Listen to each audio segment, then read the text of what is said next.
ദേ എത്തി അടുത്ത മാമ്പഴക്കാലം. അപ്പോൾ വേനലവധി എന്ന് പറഞ്ഞാൽ എല്ലാവർക്കും ഓർമ്മ വരുന്നത് മെയിൻ ഒരു കാര്യം മാമ്പഴം തന്നെയായിരിക്കും അല്ലേ.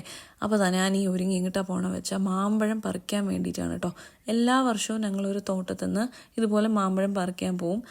അത് ഞങ്ങൾക്ക് സെല് ചെയ്യാനോ അങ്ങനെയൊന്നുമല്ല, ഞങ്ങളുടെ സ്വന്തമായിട്ടുള്ള ഉപയോഗത്തിനും പിന്നെ ഫ്രണ്ട്സിനും റിലേറ്റീവ്സിനൊക്കെ നമ്മൾ കൊടുക്കും കേട്ടോ. അത്രയ്ക്കും ക്രേസാണ് ഞങ്ങളുടെ വീട്ടിൽ മാമ്പഴം എന്ന് പറഞ്ഞാൽ. അപ്പം എന്നെ വീട്ടിൽ വിളിക്കണത് തന്നെ മാമ്പഴ ഭരണി എന്നാണ്.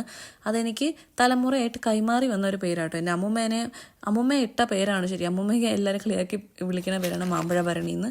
ഇപ്പം അത് എന്നെയും വിളിക്കാൻ തുടങ്ങി. ദേ കണ്ടില്ലേ, വിഷുവിനെ നോക്കുമ്പോൾ ഒന്നും കാണില്ല, ഇപ്പം നല്ല പൂത്തിരിക്കുന്നുണ്ട് കൊന്ന. അപ്പോൾ അത് കഴിഞ്ഞ് ഞാൻ ഇങ്ങനെ മാമ്പഴം പറിക്കുകയാണ്.